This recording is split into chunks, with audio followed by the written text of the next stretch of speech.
E-Man. I'm telling you, it's the truth. It's your boy Quest. Peace.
What up, y'all?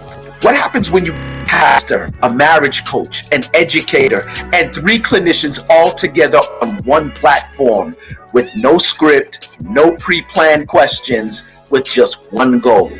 To have real, raw, relevant conversations that bridge the gap between mental health and wellness, marriage and relationships, including those who are single, who are seriously pursuing love. We dive deep into the struggles, the healing, the growth, and the wins that come from building healthy relationships, starting especially with the one you have with yourself. Like I always tell couples, you not the problem, your spouse is not the problem is the problem. Every episode begins with an unscripted question, and where the conversation goes, nobody knows. I'm telling you right now, even we don't know. Oh, I'm sorry, what? I mean, you can't home, you can't get mad when they wrong. But one thing's for sure, you're about to get truth, transparency, and transformation. Hey, listen, you know what I learned from a client? She and her husband used to create these characters, and they would like meet up at a hotel somewhere. They were married, but this is how they spiced up their marriage. Talking about role playing? I got a question for you.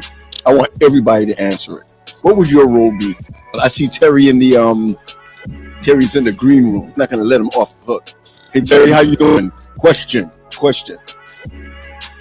ahead. You know I heard that whole conversation, right?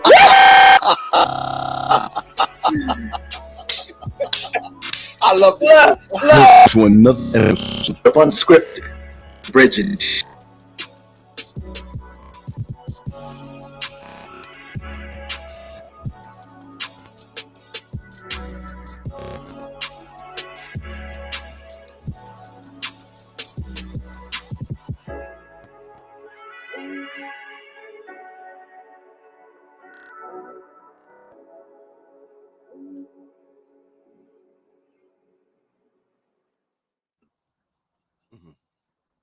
Somebody said the video needs adjustment. All right, Armina.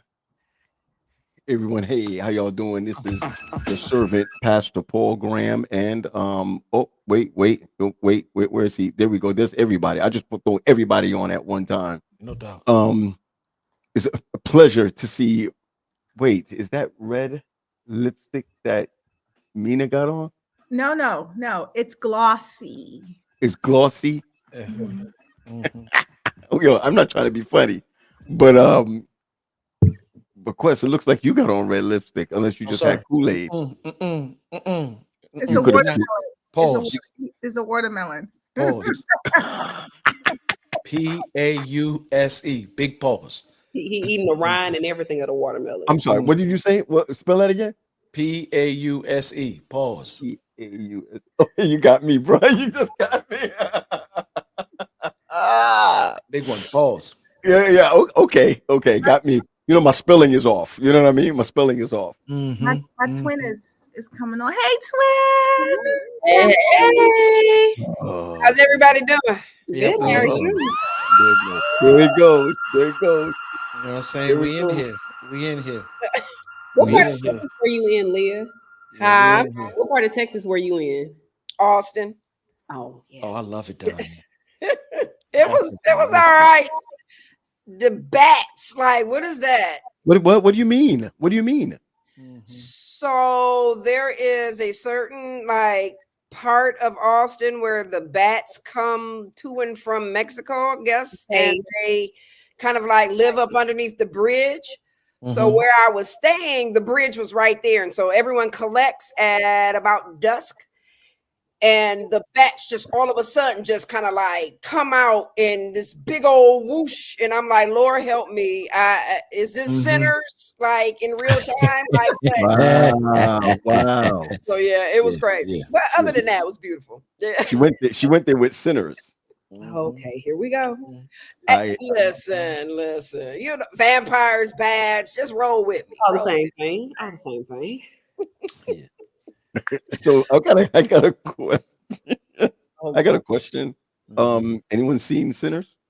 I have not. I have not. Not.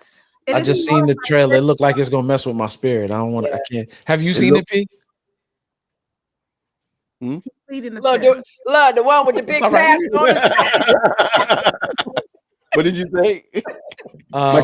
My cleavage is showing. Talk about yanking up your skirt. I saw it. I went to see it. What was your thoughts? What did you think? Well, I would never mess it up for anybody, you know, by conversing fully about it. But I think every individual with this skin tone should see it.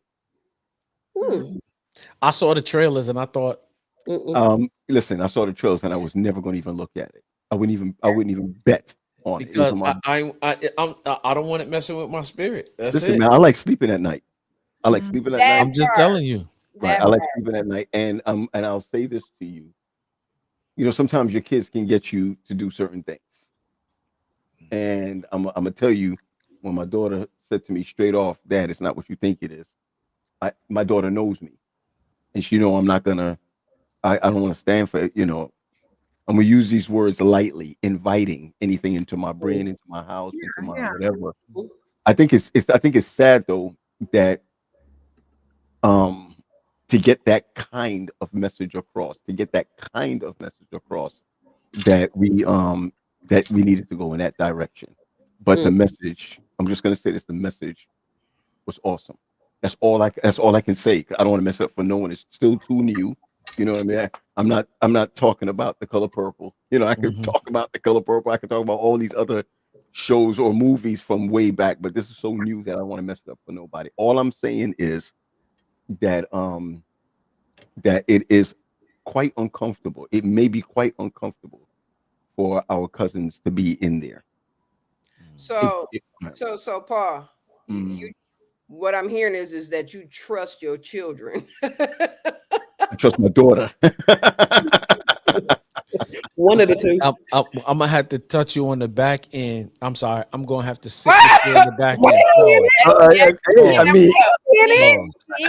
He's talking to Faith. He ain't talking to me.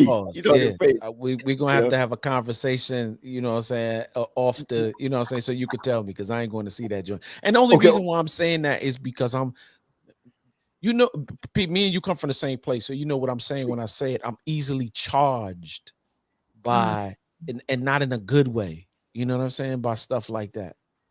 Okay. You know what I'm saying? Okay. Like it stirs up. It's stuff that I should be trying to lay this. Okay. My therapist said to me recently, she was like, I thought Detroit dudes was something else, because she's from the D. She's like, I thought Detroit dudes was something else. You Negroes from Brooklyn, whoo, sweet Jesus of Nazareth. She was like, y'all different. She's like, y'all different. And she said, you whatever that is, like that thing that's here, you wear it like a badge, right? And I told her, like, it's hard to put down. You know what I'm saying? And I realized she's like, but I think y'all like it though. I said, I do like it sometimes, but in other instances, I don't like it, because then my children start living life looking over their shoulder, and they didn't come from where I come from. So there's no reason for them to look over their shoulder. Right. And I always talked about, like, just being that thing, you know, where you gotta, and I don't want to be that for Nico and Mason. And when I watch stuff like that, it kind of, it charges that part of me. Like Nigga, what? Let Like, me say this. I just saw another pastor one. I want to be careful. yeah. Pastor Roberts, when you said agreed, do you mean that it's something that you would not see, or is something that you saw and you feel it's not what you think it is? Natalie, if you're on right now, just text what your thought, not what your thoughts are. When you said agreed, what did you mean by agreed? Is something that you would not see, or something that you saw already and felt like it was not what you thought it was? Just share that with us. I Go was ahead. looking at the cadence. I think she was, now this is based off of what I was saying. When you said you hated that it had to be done in that light Mhm. for the message to get across, that's when I saw Mhm. her say agreed. So that may be what she was Um, referring to. Question. I am married to a man from Brooklyn, Yeah. so I do get that. I understand Yup. it. Yup. In this house, we all from Brooklyn. Oh, So that y'all oh, know, you know. she said Come exactly. on, Natalie. I'm see she's writing and are you writing cryptically? I want to know. No, she's saying what I said when you said that you hated that it had to be done. The message had to be done in that light. She's Okay, got you. agreeing that that's how it. She hates that that's how it had to be done. Got you. Let me share this with you. I would see it again. Okay. And I would see it again with different eyes. But you see, I internalize everything. I don't like vampires. I don't like I don't like vampires. I don't like none of them scary stuff. Red eyes. I ain't into none of that crap. But what I gotta share with you is that the creativity of it and the message behind it. Um, I'm sorry to say. I mean, if you don't want to watch it because of that very reason, I understand. If you don't want to watch it because you don't want to invite anything, that's fine. But let me just share this with you, right? And I'm going to say this while while my colleague is on. This person right here, Natalie Roberts. I want to share this with you. One of the problems we have, and I'm not making it a religious thing because I do have a question for y'all. See the question coming up? Y'all see the question coming up? All right, good. All right, good. I want to be clear that Adventism. Take your hand off your head. Take your hand off your head. Be nice already. And I'm gonna say this. Adventism, because that's what we understand that, right? And we recognize that it's not only Adventists that watch us or whatever, but I'm going to share it this way. We have the truth. I'm going to say it that way, right? Because if it's biblical truth, it's biblical truth. The way that we present it, it takes away the whole message sometimes. Do you understand where I'm coming from? Yep. So I'm going to liken it to this.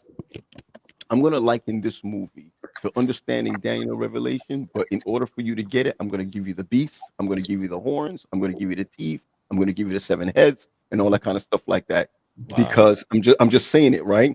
Because a person coming into the church, Adventist church, can say, you didn't have to give me all of that to tell me what's happening in prophecy.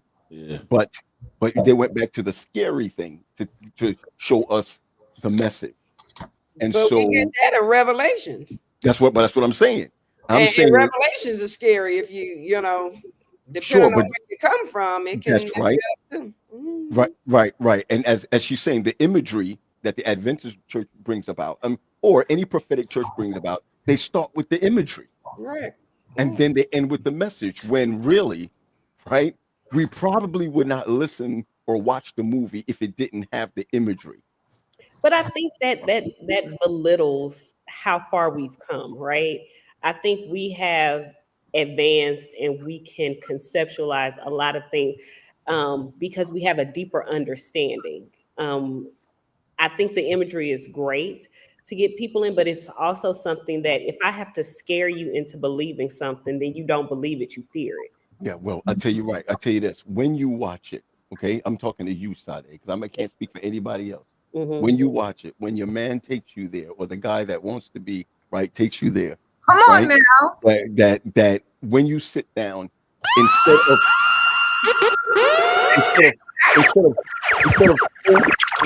holding you, instead of you holding him in the theater, right?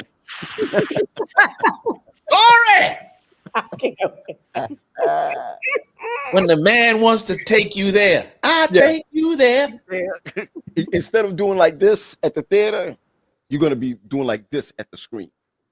Okay. And that's it. Another pastor is here. another pastor saying this. I need to think a little more if to see it. I understand you, Pastor. Pastor And that's the Nikolai. thing with me, Pete, because like for real, I thought like based upon, and sometimes you preview. just you hear people, you don't give it too much, you just hear enough to what's it big sis, confirmation bias, when you hear stuff that just supports what you already thinking. And that's kind of what I leaned into, right? I was like, okay, it's some spiritual stuff, it's some horror stuff, like, yeah, no, I'm good on that. I don't do horror flicks because I like to sleep at night. Right. I But tell you if what, I don't do horror flicks. I don't do horror flicks, right? I'm gonna tell you this, right? Yeah. Let's talk a little bit, right? Let's talk a little bit. Yeah. We don't do horror flicks. I'm just saying, but we'll do porn, right? Just stay with me, right? We don't do horror flicks, but we'll watch. I'm talking about sci-fi that definitely cuts out the fact that there is a God. All right. I think that we're so bombarded with stuff, right? And first of all, and everybody know, my church knows, my family knows, I'm not a moviegoer. But you know, when your daughter says, yo, that I know you, I know you, I know that you're not gonna sit there and you're not gonna be able to sleep at night or this, that, and the other, but you're not gonna. When I walked out of there, I felt like I finished watching The Roots and I was angry. So at any point where you uncomfortable, was your spirit uncomfortable by what was on the scene? I love what you just said there, right? I will always be uncomfortable. Good question, Leah. Right? I will always be uncomfortable. I was uncomfortable at certain spaces of it, right? Because of my theological background, not because of the imagery. Okay. And I can't say what it is, but what I'm saying to you is that you can't say, well, what is the discomfort? Like what I won't say what the scene was that was that was uncomfortable for me. Okay. Right? So do you feel that you pushed past your discomfort just to remain? I think that I pushed past the comfort just in going, because the previews will not tell you what this movie is about. The preview at all. So once you were there were moments that you were uncomfortable. Did you push past your discomfort just to remain in the film? Yes, I did. Yes, I did. Again, I think we do that in relationships as well. But I was just wondering. That's why I can't talk to y'all. We need to have some other people on here instead of therapists, man.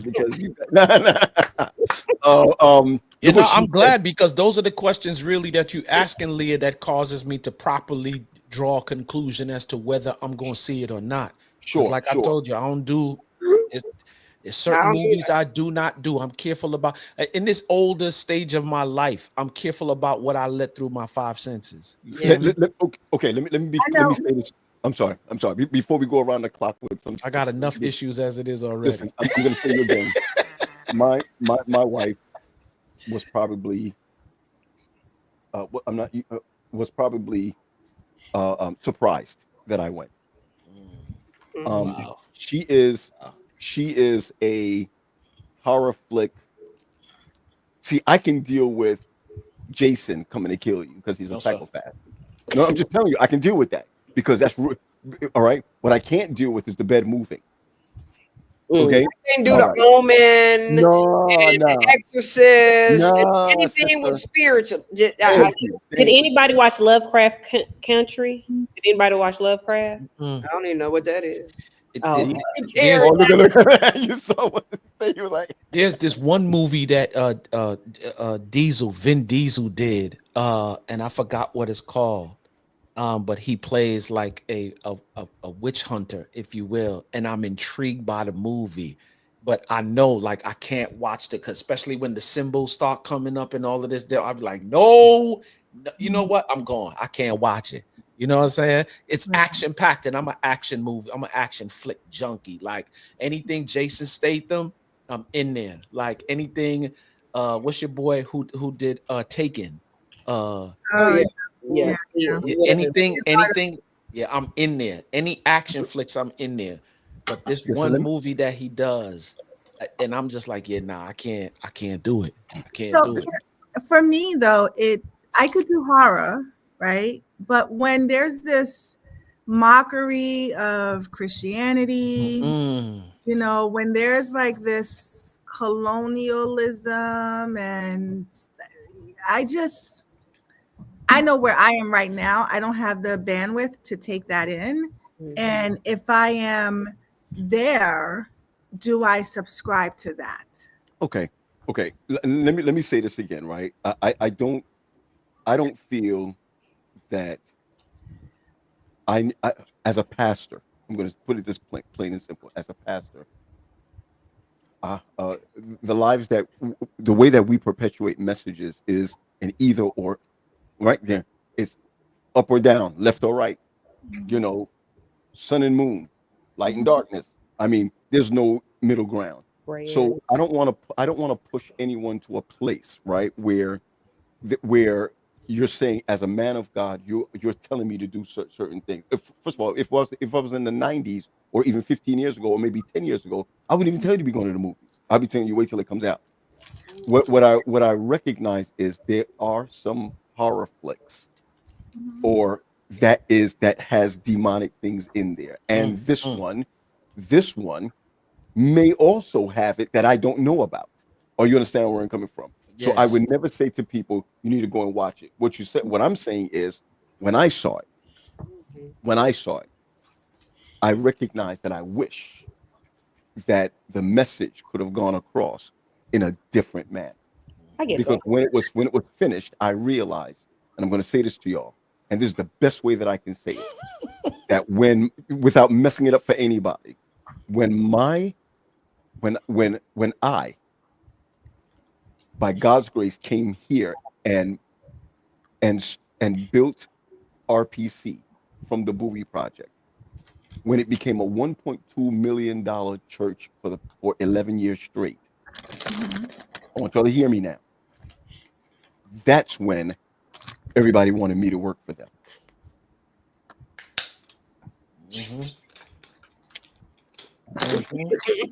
So that's all that I'm going to say. Yeah. That's No all that doubt. I'm going to say. And so when I saw it, I recognized it. Was there something on your? Were you? You should Yeah. get some lotion for that. Right. I should. So What color lotion? No. Well, let's hear what Laverne has to say. Let's go. I wouldn't go. Let's go. We met Laverne. Leah, is that your friend Laverne? Yes. That's Mina's friend. Mina. Laverne said she was scared watching Jurassic Park. Yeah. Laverne. And wait. She writes that first and then says, "Good evening, everyone."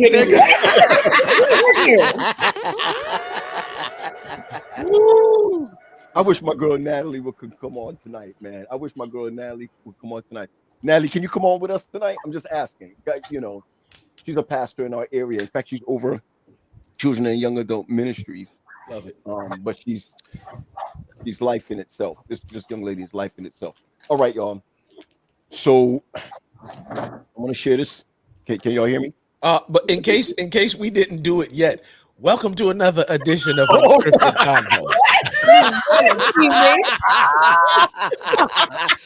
You know, we have a tendency, we just jumping into stuff. We welcome it, you know what I'm saying? The people who rocking with us every week, you know what I'm saying? We just jumping right. If you from the D, what up, though? You know what I'm saying? See that? Howdy, You know what I'm Texas. saying? You just say the real D, don't be disrespectful. The real D. The big Brooklyn, D. stand up. The howdy. No. Howdy. So I gotta share this with y'all. I love y'all to death, and Come on. and I want to talk about something, right? I want to talk about something. I'm gonna ask everyone for those who are watching right now, to take some time out, and share this with one or two people, if you will. I don't think that we need to be shy about this. I just want to get into it and love what we're talking about, and hopefully everyone's growing from it. So what we talking about? Sin tonight? Sin. I thought the movie was excellent. And how it's good to your mouth, but sour to your belly. I thought it was an excellent film. It's not a movie about vampires. It's a movie that has vampires in it. Wait, that's what we're talking about? No. Well, we're switching the subject, sinner. I mean, about sinners. I'm sorry. Right. We're switching the subject. I want everybody to take a good That's look where at we this. started, Tito. That's where we started. That's right. That's where we started, boss. That's where we started. I want everybody to take an opportunity to look at this Victoria's Secret, but I'm really not really talking about Victoria's Secrets because I can't really put up. Well, anyway, I think many of our marriages today, many of our dating life today, I think we have this issue where I'm going to say this: spice, lingerie, Talk about it. toys. Um, I need to see everybody's Why face. do I hear I'm the sorry. truth No. about I need to see everybody's face. I'm sorry. I'm sorry. I need to see everybody's face. This is I need to get tea for this one. Right, I'm like, I'm hearing all the juvenile giggling. You might need to splash. You might need to splash a little something in your teeth for this one. the pastor said vampires and Victoria's Secret, 2 V's. What's going on?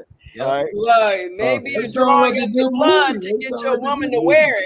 No, listen. Yep. I'm going to say this right. I think for a fact. We need to wear nothing. Remember the real nothing. Let the Mhm. spirit move. Come on. Yeah, Victoria's Secret. You're gonna get some tea, Teresa's tea too. Get some watermelon. Oh, come on. Hey. Ooh. So, how important is it, right? That and how are we able? And I want you to also, and I love this for singles also, because a lot of times singles feel like there's also no creativity. The creativity seems to happen beforehand, and then when we get in, it dies out. I'm just telling you that right now. I mean, we're not here, we're not here to sugarcoat things. It almost seems like before marriage, it's fun, it's exciting, it's trying new things, so and so, what have you. Then when you get married, other than Leah, then you're able to have this, we're able to have this, this mindset where you don't have to do this anymore. We don't have to spice it up. And I love the last conversation we had 2 weeks ago dealing with the role play and what have you. So I'd really like to just ask the panel, okay, what do you think stops married people from continuing an active connection sex life? What do you think? What stops them? Yeah, what stops them? Life. I think what happens is we wear so many different hats that we forget to wear the hats that are most important. You play it, especially if you have children, you have the mommy hat, you have the daddy hat. And then problems come around, you wear your problem solving hat. You wear I don't know, just think of all the different hats and all the different things that you do as a husband and wife. And life is happening, and somehow we get pulled away from all the things of life that we forget to wear the hats that are most important. The husband and wife hat, you know what I'm saying? The sexual hat, the conversational hat, the emotional hat. We forget to wear those hats.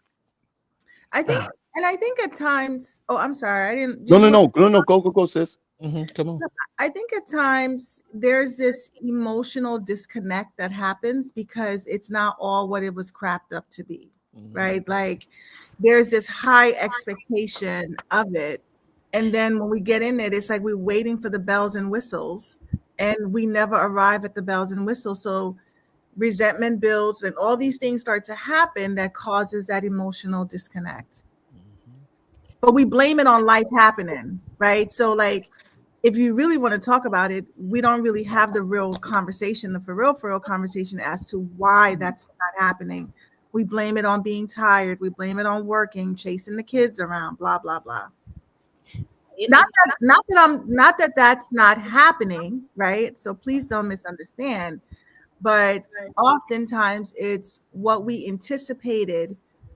Like it's like chasing that first high. You never high. if I can say for me, I think, well, I'm not married, but I think at this point in my life, sex, the reason for sex is changing, right? In the past, it's been a tool to get what I want, or it's been a Wow. control mechanism, right? So now that I'm in active healing again, I'm realizing that in marriage, it's the intimacy and all these other things that are important, that will be important to me, that make it to where if you weaponize something and then it's no longer serves its purpose as a weapon, there's no point of it. Right. So a lot of times I think, because I've been in a dating situation where sex was, part of the process. And I always thought, like, when we get married, what's the point? Like, I got what I wanted. So the weapon has lost its power. So now there's no point of me pulling the trigger. So I think a lot of times how we are introduced to sex or how we learn about sex, that mind shift happens to where some people, when they get married, if I've gotten what I wanted, what's the point now? Or if Wow. I feel like I had to do it to get what I wanted, what's the point now? So what's the change for it now? In if you say that that's before, what is the now that you're looking for? Yeah. You just talking about in general? No, hold on. I'm talking. Oh, you talking to me? Yes, I am. I'm talking to you. Oh. So before, ask your question again. Well, before you said it was a place of weaponizing. It was a place of control. Um, um, um, but and that was, you said before, dealing with your healing or whatever, with your Yeah. healing. What was the word you used? Your healing? I'm actively healing now. Actively healing. In actively healing and being with that individual in marriage, what are you looking for then in marriage? It's the desire, right? So when it's a weapon, there's not a desire, there's a need, right? Like, I need to do this to get something, or if I want something, this is what I have to give up to get what I want. Now I want the desire. Like, I want to have sex with somebody, not feel like I need to. Like, in order for you to like me, I have to lay down with you. In order for us to be in a relationship, I have to lay down. It's, you know what? I truly care for this person. I want to give my body to this person. I have a desire to give my body to this person, not a transactional exchange. Oh my gracious. I do that. You do this. But I've heard so many couples say that it still feels transactional. That's what I don't want to do. Okay, pause. Leah, what's your thoughts on that? Oh. Oh, I'm sorry. No. Go ahead. Go ahead. And Leah, T was ready to go. Go ahead. Go ahead, T. Go ahead, T. I was just going to say that, and I think you just, we're heading that way. When you put up that sex can be a controlling factor, it doesn't have to be when you're single. It can still be that way in marriage. You see what I'm saying? I finished a therapy session today where I've been seeing this couple, and she wrote me this whole litany about how she felt to talk about in therapy today. And, when it came down to it, she got upset. She said, it's not about sex. She said, you're not getting it. And she got pissed off today in the session. And what she couldn't realize was it was about that for her husband. And she could not see past what was going on. It was tit for tat. They were both digging in their heels. She had gotten sick. And so while she was sick, his desire for pornography grew. His desire grew. So she can't deal with all of the lying, the deceit, the hiding, the secrecy. And if you know anything about addiction, that's what addiction is about. That's what addiction is about. And so she kept saying, it's not about, it is for him. How do you feel? Tell me how you feel, guys. Paul and Quest. If your wife says to you, now you want to get some, you ain't had none in a while, and it's like, All right, well, come on, because I got to get up and go to work in the morning. Yeah, nah, we're not doing I don't that. want to. I don't want it. Do you see what I'm saying? And No, so no. he's saying, I don't feel safe having this I don't feel safe in approaching you. He sleeps downstairs, she sleeps upstairs. And Unless I'm a savage. I didn't invite you. I didn't invite you to, to come upstairs in the bed for intimacy. I just invited you upstairs. And she cannot get past her own. And I'm like, it's not about, it's like this. Well, you blocked me here, so I'm gonna block you here. Well, you doing this, so I'm gonna do this. You do that, I'm gonna do this. It's kind of like I call it playing is it blackjack? No, it's poker. It's poker. I call it going to Vegas. It's like, all right, well, I'm already upset. And I'm at 80. So you come in and you be like, I'm gonna see your 80 and I'm gonna raise you 20. Oh my God! Come on! Now I'm gonna see that. Now you at 100. I'm gonna see 100 and I'm gonna raise you 25. And so you keep going, and it's like they both can't. And she got very upset and walked off. And when she left, we continued. And he said, "That's exactly what it's about." I said, "So you don't see that this is a problem in your relationship? I don't feel safe. I don't feel. They both are not feeling that way, but using." You see what I'm saying? Sex as a weapon, as a tool. And a lot of people do it. I'm not going to just say women. I think if you did a survey, by and large, women do it more than men. Okay. Well, you didn't do this, so I ain't going to do this. Well, you didn't do this, so I ain't going to give you none of this. You ain't going to do this. That's that whole, oh, you bought me some, you bought me some shoes. Let me give you some. Well, I can get that anyway. Is there something else you can do? Well, oh, you did this. So I'm gonna give you this. Are you gonna do this? I'm gonna give you this. It's a transaction. Like a bargain.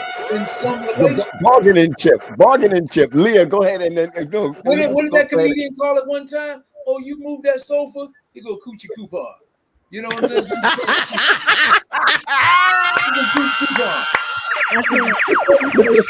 Not the coochie coupon. Somebody put it in the chat. Coochie coupon. And then when you get mad, you shut it off. Again, if you're gonna send me out here hungry, I'm going to eat. Yeah, but I was just about to say, just a few weeks ago, you said, well, if you don't give him none, he gets to roam. Like that. No, I didn't. That's not what I said. I said, if you don't take care of home, don't get mad when they roam. That's what I said. Same thing. Here's the thing, that's what I said. But here's the thing with what I was hearing T say, and I get it, right? So that I see happen in the marital scenario, right? Where you're utilizing this bargaining tool, right? But here's the flip of that. The flip of that is in the dating scene, the man uses that as the bargaining tool. Yes. So if you don't give me none, then, right, I'm going to go and find who is going to actually do this thing, right? You see that as a bargaining chip? You see that as a bargaining chip, Leah, or you see that as a response? No.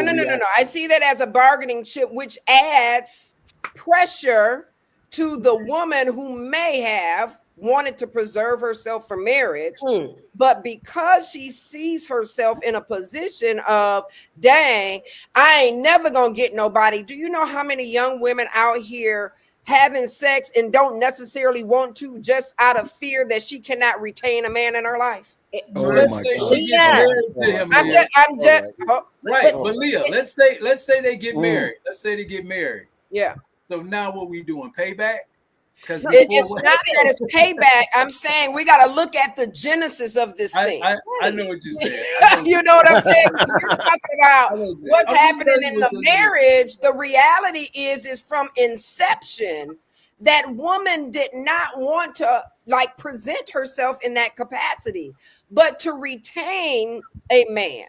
You got all of these other women out here that's throwing it. Let's just be real. They putting it in.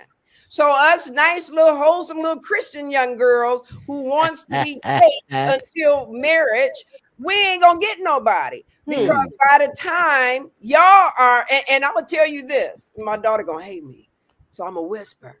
Okay. She was like, I don't want nobody after they all used up because he out here sleeping with everybody. Now I gotta sit here and wait and hope that he changes. He was like, she said I don't want it. And I can't blame her. But Leah, hold on. Yeah. Because what Paul did say was he said wholesome or wholesome. In marriage, in marriage is what we're talking about. In marriage. I understand where you're coming from. But we have to start with But okay, so you're looking at the inception. Okay, I got you. Yeah, you got to start there because once it transfers into marriage, you get the real individual. And that woman was not gung-ho on having sex all the time. She was doing it because she was hoping to retain something that she thought she would probably lose. So it's like sex for expectation. But as I said from the beginning, if I get what I want, now what's the purpose of me having sex? If I was giving myself to you out of that pressure, out of that, if I'm not doing it, then somebody else is going to do it. Now that we're married, now I can say, you know what? I got what I wanted. I didn't want to do it's for procreation and you using it for recreation. Stop it. Please stop it. Stop it. Please. I love that, Terry, because you're totally right? Like, but I believe that recreation was in there because the enjoyment factor. Yeah. The neurological responses and reactions that the body gives, right? Yeah, I think what it is at the end of the day, if we're talking within the believer mindset, it's just when it comes to relationship, you really don't trust God for that one thing. You may trust him for a number of things. Because here's the thing, both of you are right. It happens at an inception, and then it happens again when you're in marriage. I can't tell you how many times couples have come to me. What do I need? Husbands be like, what do I need? What do I got to do? Like this once every 2-3 weeks is not working. Yeah. You know what I'm saying? And then you go back to the beginning and you was probably using it as a bargaining chip. Yeah, well, hey, it's a bunch of chicks out here. And then at the end of the day, it comes down to, okay, do we really understand how relationship is supposed to work? How sex is supposed to work, right? Because you fooled yourself in the beginning to thinking this person was a friend. We develop in relationship. And what I've come to realize is that first of all, we throw the word friend around too loosely. That's number one. If we dealing with inception. And I know that to be true because when I watched Jesus operate, he loved all the disciples, did ministry with all of them jokers, but he only did life with James, John, and Paul. I mean, and Peter. I'm sorry. Peter, James, and John. Them the only three that he did life with. And so sometimes we doing relationship with somebody that you're not even a friend with because a friend is concerned whether you want them to or not about your future, about your purpose, about like for real. If I do this with you now, it's going to ruin this thing that we got called friendship. So if we want to build this and go to the next level, let's do this thing properly. Right. Okay, let's pause there for a second, Mina, and then I'm going to come down to friends with benefits. Go ahead. I mean, I think Quest is hitting it right. The other piece of it too. No pun intended. But go ahead. P. God, yo. Mina, you set yourself up for that. all the buttons tonight. You walked into that with Mina. I forgot what I was gonna say. I'm done. No, Mina, I'm sorry. No, I'm sorry, girl. I'm sorry. I'm sorry. Well, you know this is double dutch. This is unscripted double dutch. Yo, hey, have you ever get in where you fit in? Mina, I'm so sorry, girl. I think what oftentimes happens is that we women, some of us, do enjoy it. We do. Right. And so down the line, things change. You know, I mean, there's research out there that is talking so much about perimenopause and how early it's starting. And there are some health factors that play a role in it. The other thing, too, is that women tend to want the whole, not just the sum. Right. And so the whole is I need that intimacy build up for later. So whether if it's text messages, whether if it's, you know, sliding in my DM, whatever you're going to do to help me get to where you are so that when we come together, we don't have to waste time getting me to where you are, if that makes a lot of sense, right? And so I think that perfect sense. in marriage, we are walking this thing together. And if Okay. you leave me behind, then I have to catch up to where you are. And sometimes I can never catch up because you were just, everything is in your mind. The porn is in your mind. Other women is in your mind. Like everything is in your mind, because in order for you to probably stay where you are, there's other factors that come into play. Okay. So when we talk about guarding the edges of the marriage, yeah, this is part of that, right? Because something that seems innocent today, if we keep doing it repetitiously, it is no longer innocent. And then I'm not even in the equation, but you want me to be in the equation because you need a nut off. So let me ask you this. oh, disclaimer, this is not my life. I'm just giving No, hold on. Don't say that. This is anytime we talk like this and it gets crazy, it's Terry's life, not all of us. All right, here we go. You're absolutely right. Believe everything that you hear about me. See, here we go. So here we are. Everything you hear, believe it. Women, and I love what Laverne said earlier, and just piggybacking off what you're saying, women do love sex. They love not just connecting. Okay, I believe that connecting is also spiritual. I believe that connecting is what God wants us to do as married folks. I'm just saying, as married folks, right? I gotta say this though, that there's a comfort level of having sex with your friend. There's a hold on. Slow down. I'm just when coming you back say to your friend, are we talking within the context of marriage, or are we talking just across the board? In general, the fact that you have a friend, that it Okay, becomes cool. more simple, right? I want to, because like for real, this can get easily misconstrued. So you're talking about across the board when you're having sex with your friend. Well, see, the mindset is I'm piggybacking off what you have said earlier, right? Yeah, because I want to start going to define what friend means. Absolutely. Okay. So what I'm saying I'm just jogging the mindset, right? That there are individuals I have been before marriage. I'm just telling you, before marriage, or even in marriage, wondering. I'm just telling you, wondering, because when you have a friend, you trust certain things. You trust that certain things are not going to happen. I'm not talking about going out there and having an affair or so and so, whatever. But I feel that it may be easier. Let's say before marriage. I'm talking.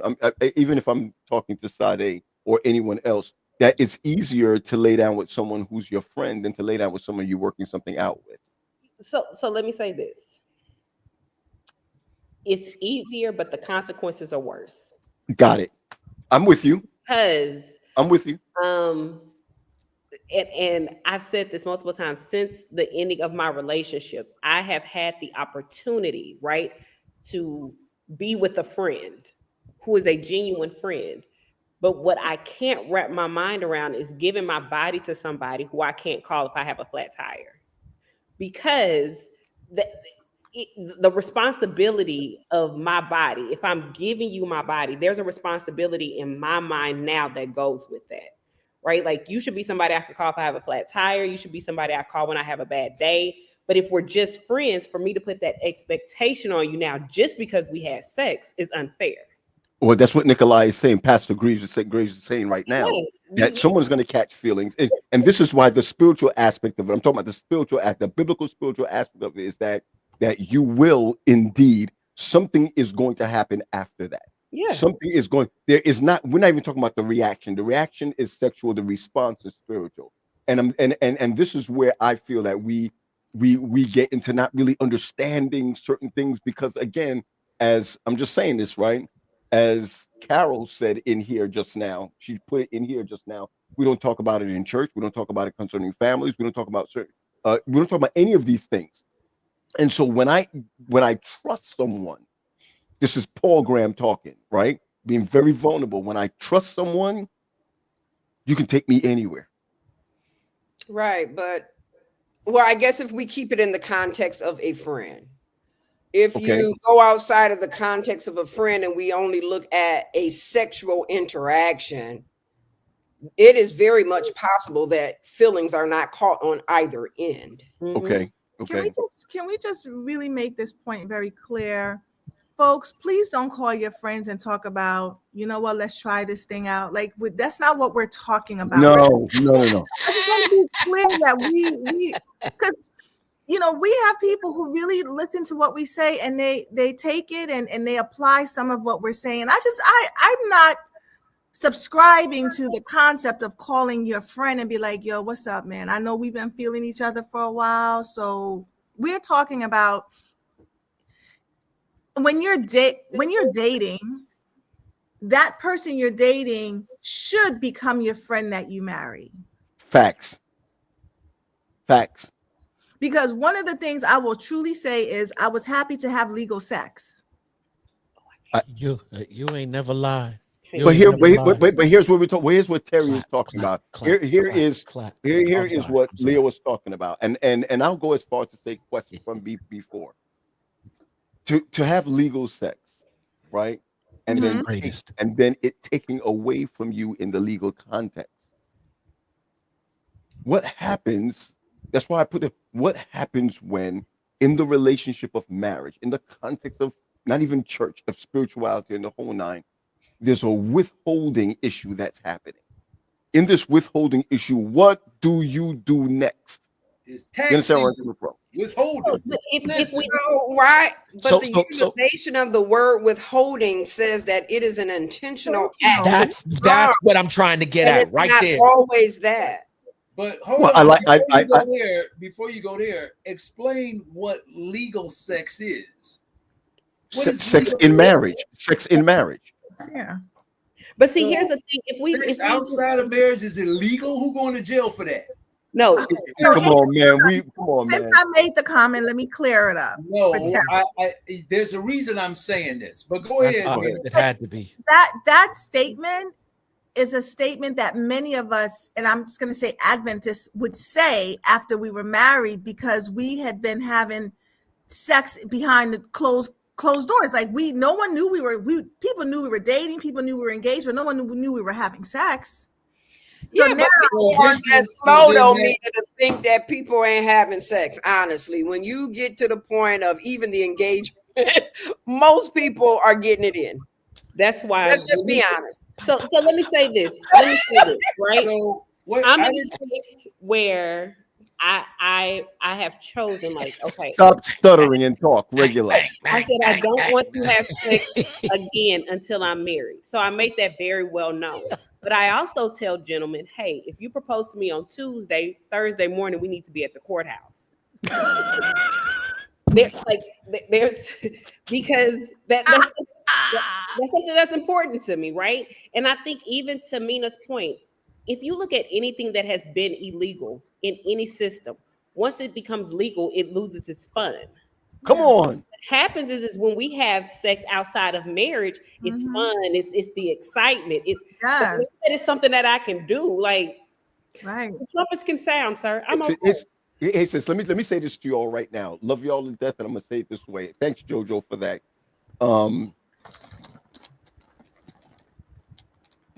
Man, so why you thinking, Paul? I don't want people to think that because you get married, you don't have fun with your sex life neither. But Leah, here's the thing too. I don't want us to be thinking, especially like men is just straight up savages. Well, we can be. Let me not lie. We can be savages. But here's the thing too. I've learned over the years that my wife is probably more likely to when I connect with her emotionally. You know what I'm saying? Like when I'm having conversations with her, when I'm thinking about how it's much easier when I arouse her intellect just as much as I want to, like it's almost like the difference between the two of us is like women. If I want it on Thursday, I got to start from Sunday, like walking around the house like, I got it. It came back. What you just said, it just came back. You know what I'm saying? And then we just like gloop, and then we gloop. Sure. Here it is.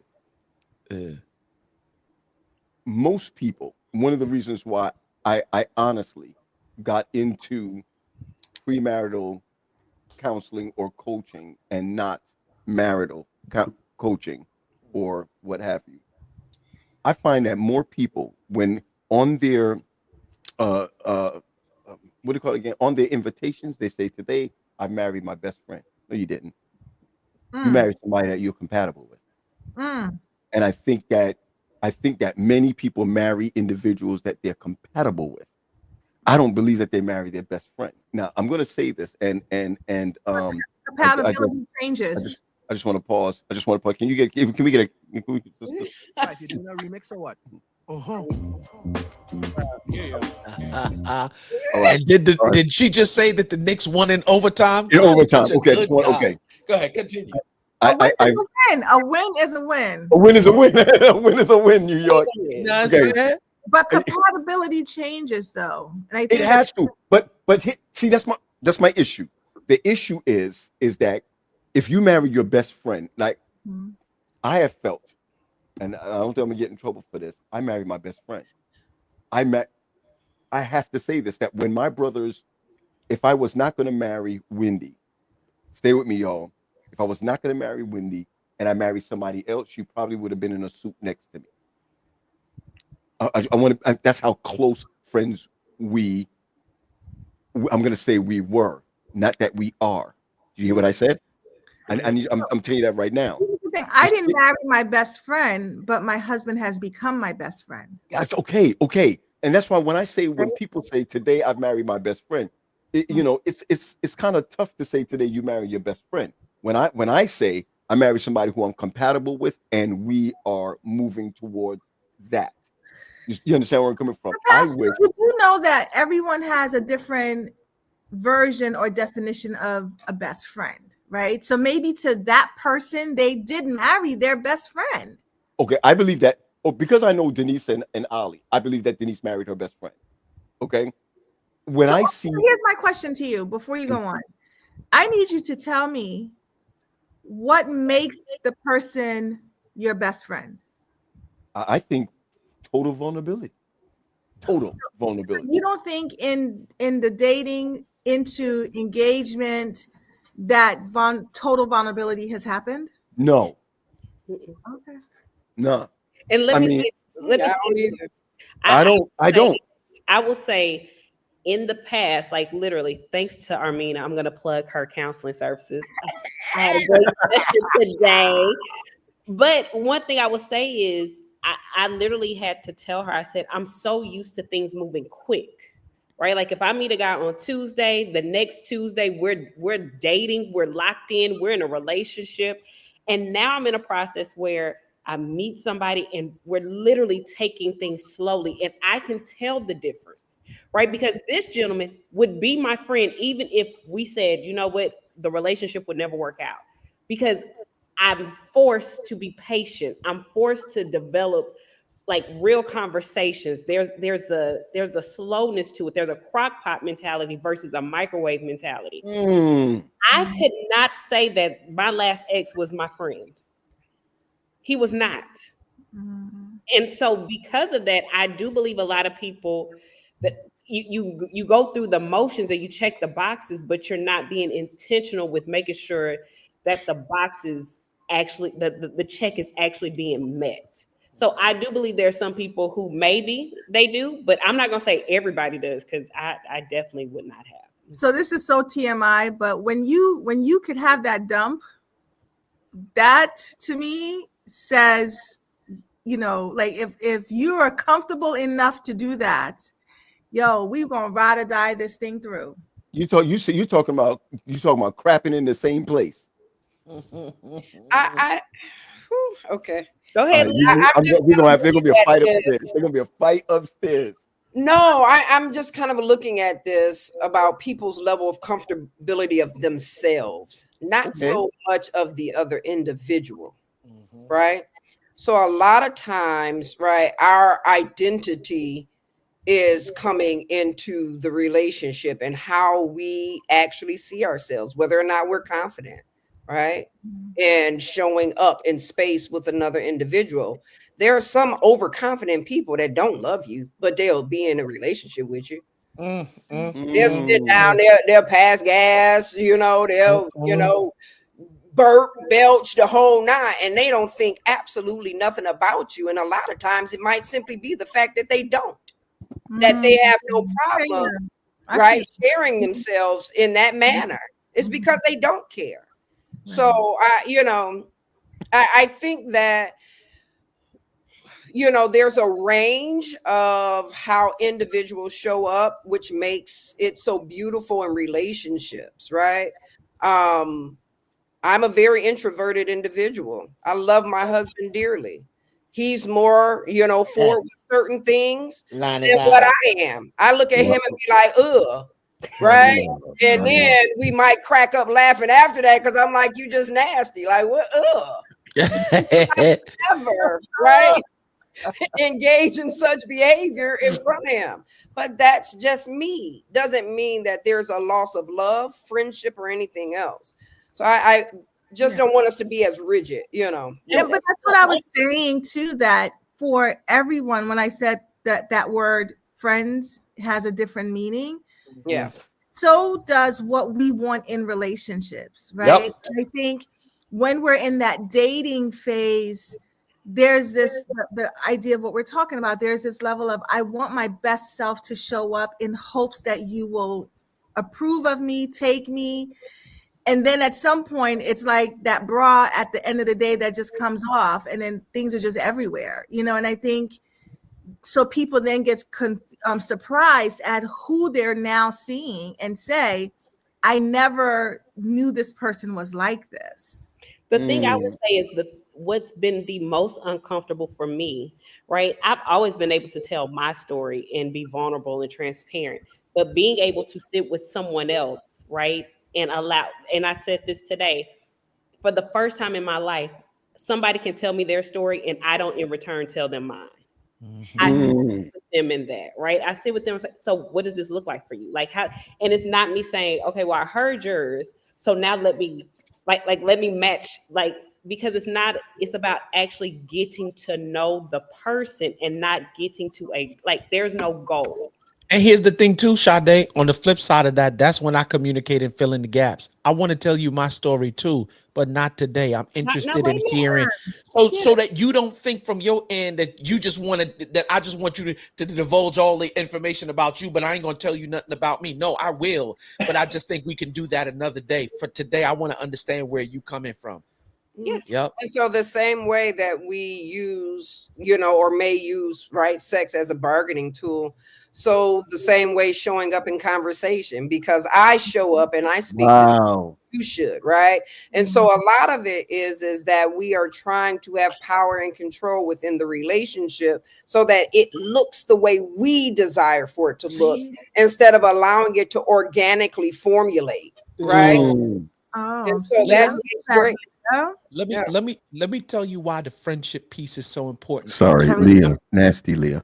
I'm just saying, I'm knee deep in this book by Darius, what's his last name? Darius Daniels, the preacher dude, right? And he was saying that there are like 5 things that should be present in in friendship, right? It should be unshakable character. It should be unconditional love.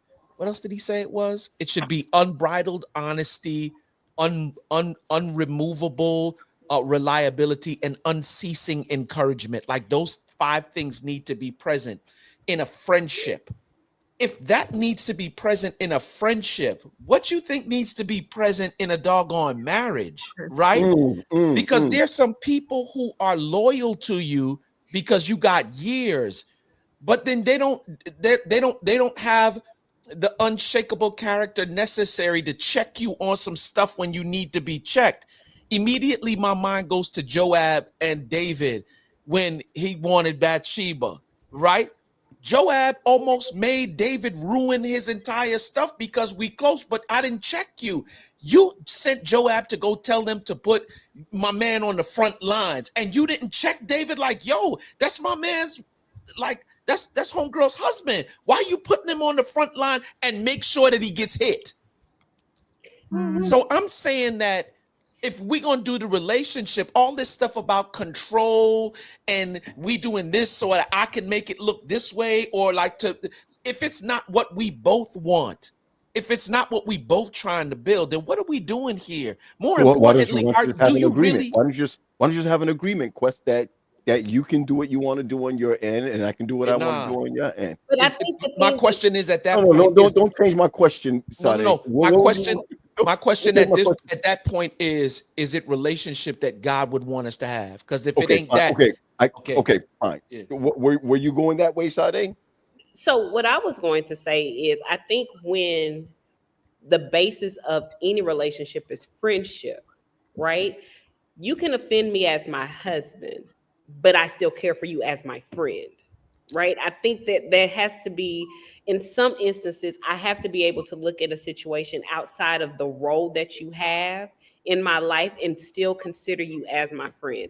And that offense doesn't have to be anything major, like you didn't take out the trash. As your friend, I may say, is he having a rough day? It forces me to consider other things outside of this is just this one role and that's the only role I'm going to hold you to.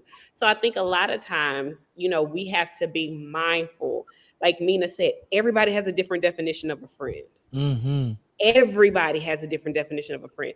But what we have to, like in my dating situation, I have to be vocal in saying, as a friend, this is what I need.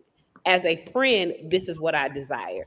As we move forward in life, as a boyfriend, as a husband, there may be different expectations, but the foundation, and I think that's what a lot of people are missing, is those foundational pieces. Right. Because we hop from hey to boyfriend or hey to girlfriend, and we do not get the friend part right. Can we address and that's it? Can we address then, because many people have different definitions of what a friend is, and some people think that a friend is one thing, and you let this person into your life, and I'm a firm believer in the fact that people come into your life for a reason, season, or a lifetime. If you here for a reason or a season, are you really my friend then? Okay, Because friends are supposed to push you towards purpose. That's what friends are supposed to do. If God gave Jonathan to David, right? There's a number of different. He gave Ruth to Naomi. Like for real, you see in those particular friendships that people were pushed towards a particular purpose. And I think sometimes we just, like, once again, we throw the word around too loosely. Have you ever been in a position where you let somebody into your life and like they were only there supposed to be there for a limited amount of time, they stayed a little bit longer and made you completely miserable? Yeah, my ex. Come on. And I was just going to go Terry's way. I was going to go Terry's way. Everybody don't get access to your life. Right. So Terry, in your next, I'm just going to say this, right? Because I don't believe you have the gift of singleness. You don't even have the gift of what? Singleness. No, I have the gift of prophecy. But I have seen the future, and it is singleness. Yeah, Jerry. If you did it again, what would your process be, Terry? What would your process be? If you're going to get married, Come back. I want to sit with Terry in church. What? That's what no, you don't. That's what you don't. No, you don't.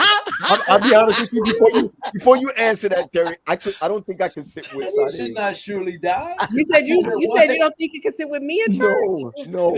I just want to sit with him because it's going to be you shot it. We ain't sitting in church together. Sade, oh no, you know what? No. I'm gonna change that. That's your partner. Leah, I can't sit with in church. Why? Mina will hold it together. I believe Mina will hold it together. I still don't see how we made it through when we were in Baltimore together. Paul, what's your question? And I sat next to Terry, and I sat next to Leah, to Sade. Yes. I still don't think. See, but you stay calm. Right. You sat next to me too, Mina. You structured, Mina. I've been looking for the foolishness. Because me and Quest was up there rolling. Acting up. I'm like, they gonna escort us off this stage in 2 seconds. It was fun. So when Leah came off the stage, I said, "Oh, we in praise team now." When I walked in, I said, "Oh, praise team. Okay, how did this happen?" Look, I got thrown up there. And I was just sitting there like, sing for the Lord. Yeah. I see.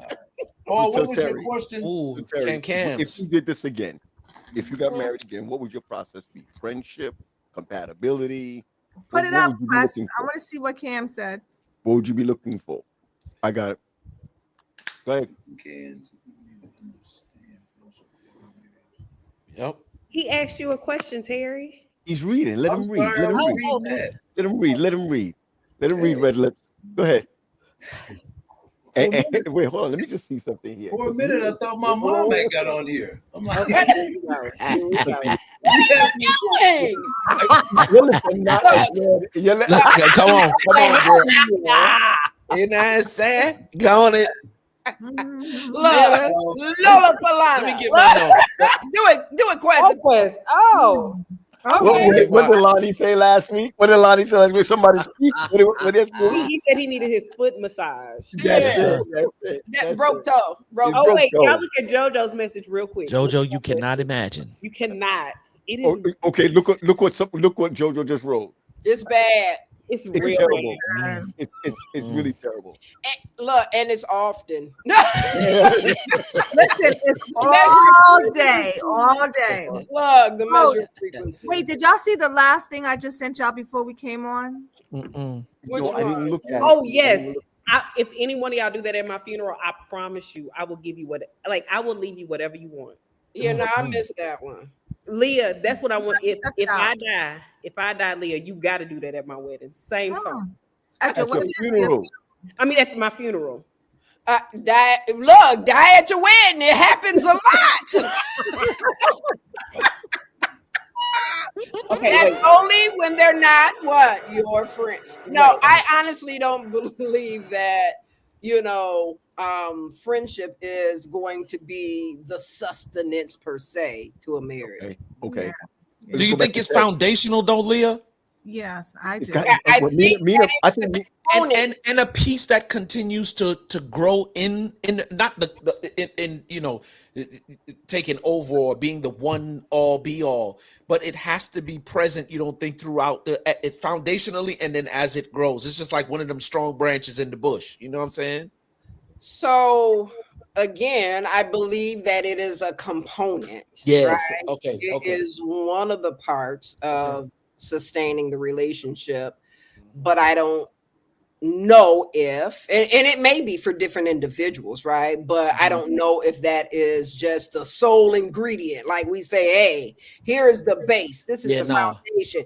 You must be a friend first. So wait, because the friend got to be able to check you sometimes when you know what I'm saying? That's what friends do. Wait, right, but if you break a person by trying to check a person, are you uplifting them and building them and aiding them into growth? Well, that's the thing that your boy was saying, because he was saying that there has to be unbridled honesty, but there also has to be unceasing encouragement. Yeah, I just want to pause and ask everyone to look at the private chat. I'm just going to ask everyone to pause and look at the private chat. So, Paul, did you ever want to answer to that question? How can I take you seriously tonight? No. I swear. I'm too much taking muscle. over. Go ahead, T. I can't remember. What was the question, Paul? The question was, what would your process look like now? Because clearly the host is. Yes, he's gone. He's gone all the way. Man down, man down. He's gone. So Terry, the question is, if you were to date again, I love you guys. What would your process look like? My process look like? Would it be friendship? Would it be, compatibility? Yeah. Well, no, I think everything starts with, friendship, but I always say I need to know that this person likes me and I like them. You did say that before. That's my thing. Do I like you? Because everybody just throws love out there and they don't even like each other. Well, let me ask this then, Terry, because I ain't gonna lie. I tell people all the time, they laugh at me like I'm on my third or fourth marriage with Faith, right? Mm-hmm. And there are seasons where I am absolutely smitten by her. And then there are certain seasons where you're getting on my nerves and I don't really like you right now. So does that have to be present throughout the entire? Because what I've learned if there's one thing that I've learned about marriage is that whether I like her or not, I'm committed to her and I'm committed to the relationship because this is who God gave me. And just because God gave me her, right, don't mean I'm gonna like her all the time. Sometimes she's gonna get on my nerves. And I know it's a feeling, right? And feelings are fleeting. I may like her this week, and next week she do something that just completely blows me away. And then that feeling last week that I had where I didn't like her, now I like her again. You know what I'm saying? So it's kind of like that thing Gary Chapman talks about. You do one thing and it moves you from spring immediately into the winter. And then you could be in the winter and one act happen or two acts happen and you back in summer all over again. You know what I'm saying? Nice. But you didn't like what they did. You didn't necessarily stop liking them. You see what I'm saying? I didn't like what you did here, but I still like you. You see what I'm saying? That's what I'm talking about. Not when it's like I don't even. Yeah, I love this person. Yeah, sure, it's my husband. I love him. But do you like me? No, because if you did, then a lot of the things that you do, you would not do. You see what I'm saying? Terry, who we shares the bed? About that. I see what you're saying, though. Who shares a bed with somebody they don't like? That's crazy. They doing it though. They doing it. Doing it. So what I'm saying is, you don't like this person, but you're in their bed with them every night. You're doing stuff, and it's what? A lot of it is obligatory. A lot of people say they love, and it's obligatory love. It's obligatory. Well, I love them because I have to. The Bible says I have to. I love them because, well, that's my wife. I love them because that's my husband. Yeah, but do you like them? No, I get it all the time in therapy. I don't like this individual. So what's keeping you here? Well, it's an obligation. You see what I'm saying? But guys, notice Terry didn't say in love. And I think you said what? I said you didn't say in love. And I think sometimes we think just because if I say I love you, that means I'm also in love with you. What's the difference? Yeah. I think people fall in love. I don't think people fall in love. You don't? I think people fall in love with the idea of a person and not love the person. People lust after certain things. Yeah, because you can be in love. I want to pause. I'm going to pause. I'd like to get an answer from Leah. I want to start with you. What is the difference for you between love and in love? So, love is that I care deeply about the overall well-being for this individual. I will give of myself, right, in aiding this individual throughout life, right, in various capacities. In love, and I hear that phrase a lot, like falling in love, there's like slipping, falling, and you slide in a situation.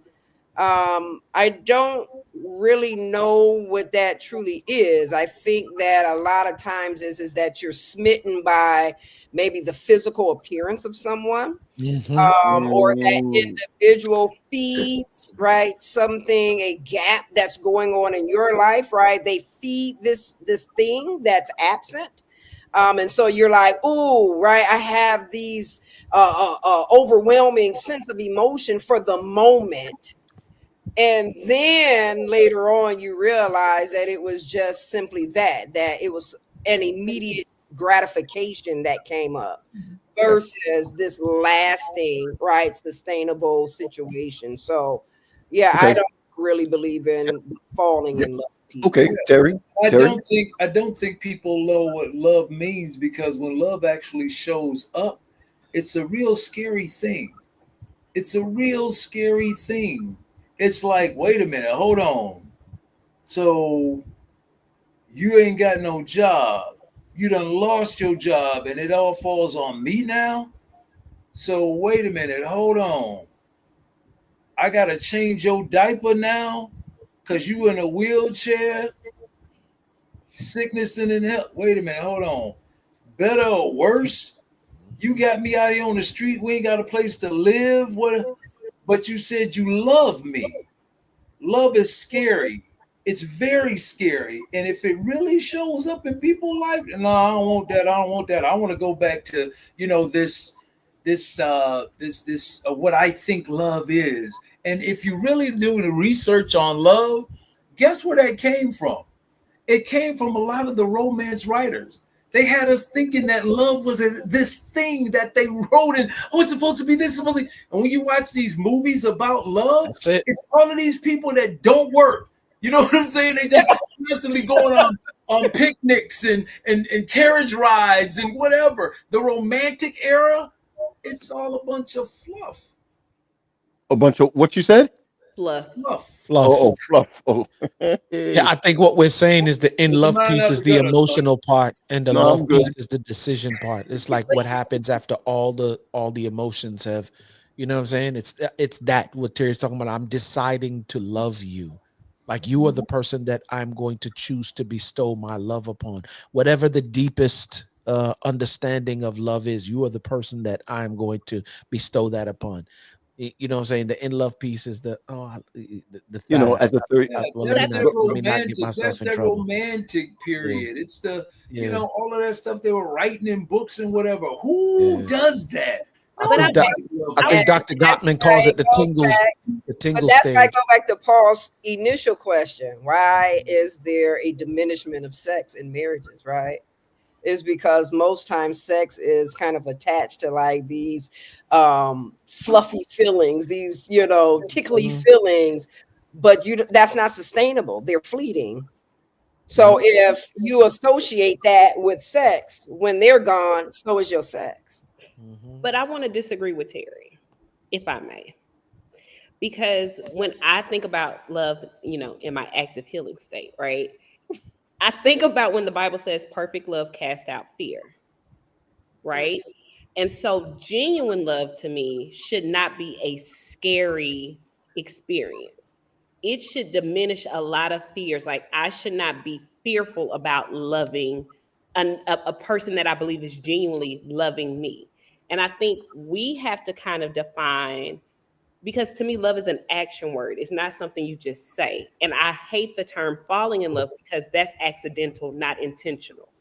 If you're going to love me, I need you to be intent. I don't want you to wake up one day and be like, I want you to choose, like, how am I going to build a relationship where Sade and I are in love, where we are loving each other daily, no matter what's going on, no matter how we feel, no matter what we think. It is still a choice that we make every morning when we wake up and every night when we go to bed to love each other. And what does that look like for us? Because what love looks like for Leah, it may not look like for Sade. So we have to be intentional with saying, I'm going to, one, tell you what I feel like I need. And again, like Quest says, that can change in our marriage. This season, it may be love looks like this, and this is how I need to feel it. 2 years down the road, if I'm a parent, it may look different, but we need to have the space to have those conversations. I don't want it to look different too quickly. I don't want it to look differently. Hey, listen, I'm a creature of habit, right? I'm a creature of habit. I don't want it to look different. I think that many individuals did not go into this for what they signed up for, what their expectations were. Sure. You find, I see it on my phone all the time.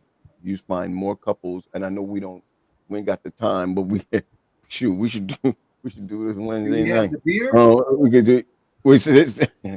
I think that you find many couples today, if they're not cheating, they're taking care of themselves.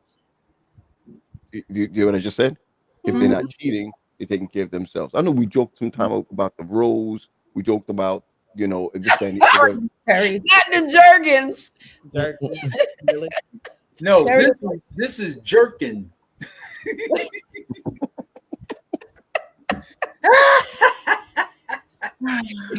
Look at what this is the first time I've seen Quest just not even. I feel like he's dumbfounded. He's on the phone. Come on. Quest isn't here with us. Step out of it. Yeah, I'm out. I'm sorry. I was reading something at the bottom, but yeah. Say it again for me. So is there? I mean, it's so you reach a point or a place. I mean, I can tell. I can show text upon text. That Pastor, is it wrong then? Because I've gotten into this relationship, I've gotten into this marriage, or I'm single, and I'm at a place now where I want to honor God. So is it wrong to take care of me than to go out there? Than for me to cheat on my wife, cheat on my husband? Do I take care of things on my own? And is this what I signed up for? But even if I didn't sign up for this, this brings me to a place where I'm creating boundaries for our marriage or for myself. You know what I want? You know what I want people to do? You did. Everything that you got married for is what you signed up for.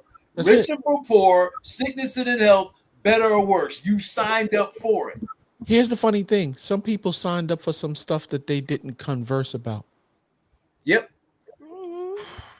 Expectations and assumptions. This is you know my favorite word, right? Like one of the things that you need to do is like for really be really familiar. I know people that's 30 and 40 something years old and they don't even know what they want. They're not familiar with themselves. They're not familiar with the things they like about themselves, the things they dislike about themselves. And then you get into relationship thinking that somebody else is going to fill those gaps for you. Then you feel that you get the in love feeling, as Dr. Gottman calls it, the tingles feeling, and you go ahead and you get married. And then you find out that all the stuff that you did not discuss becomes front and center now. How frequent should we have sex per week? Like, what's the positions that you like? What's the positions that I like? Yeah, but can you talk about that before marriage? Of course you can. Of course you can. The average. The one thing that bugs me out, the one thing that bugs me out about church folk is that, like, for real, all these little children running around here and ain't nobody having no conversation. I know y'all doing it. These little niggas is running around all over the place. I'm just saying. And this is the part about when we get here that like really incenses me. Like, why are we not having conversations about this stuff? Because you get married and now you sexually frustrated because your wife don't. Come on, your husband don't. You know what I'm saying? Like, but what about? But so, Quest, what about those of us that we may not know the right questions to ask? Come on. But help me understand, like, and I'm not being funny. Help me understand what the right questions are. Like, I know that this is the reason why you got to be developed. If I'm going to have a conversation with you, I need to be able to have a grown folk conversation with you and not, you know what I'm saying? Like, sweetheart, I know that this is a serious relationship and I know that we moving towards marriage. So wait, are y'all saying that y'all didn't have conversations about sexual positions or what you like sexually before marriage? I'm just trying to understand. Mina, are you saying that you feel like those conversations were not had? No. Those are not your typical average conversations that couples are having before they walk down the aisle. I don't know why not. I will tell you. It's not happening. Hold on. Even in premarital counseling, that's not happening. Right. And that needs to happen. Let me be very clear. You come to me, you are like a unicorn in the field, okay? We're talking about the bigger, broader stroke here. We're talking about the bigger, broader picture. Okay, if that be the case, if I'm a unicorn and that be the case, why are we not? You're going to get married and you're going to be doing these things. Why are you not? Can we just be real? Put together a workbook for couples. Put it together. But can we just be real? Y'all, we grown folk. Do y'all really think that before folk getting and they're saying I do and get married that they ain't done nothing? Yeah, they ain't done nothing, but hold on. There's a difference between doing something. Let's just be real. Well, there's a difference between doing it. Grown folk. Do you think that before they jump the broom and say I do, that they ain't done nothing? Leah, I'm with you. I know they doing stuff. My thing is why you doing stuff and you ain't having conversations about what you like or don't like. Because I don't need to have a conversation no more. If I'm doing it, you already know how I like to get down. But here's the thing. You like it, but week. We're already doing it 3-4 times a week. So why would I ever think it's going to change once we're married? Because it changes. It changes. It changes. You know why? Because what I like to do in this season, I don't like to do in next season. I like missionary now. Next season, I like doggy style. I want to pop. You understand what I'm saying? Like, yes, because you're capable of doing it in this season, I am assuming that when we get to the next season, this is one of the things we're going to take because we enjoy it together. We moan and we do all the things that says we like it. So in my mind, why would that ever change? So I like ice cream today and I'm lactose intolerant tomorrow. Wait, I Emmy said something. I feel like Emmy said so. I do feel like this is a generational difference conversation because my generation, I'm 38. Even before we go to the bedroom, those are questions that happen. Like, so what is it that you like? What don't you like? What's uncomfortable for you?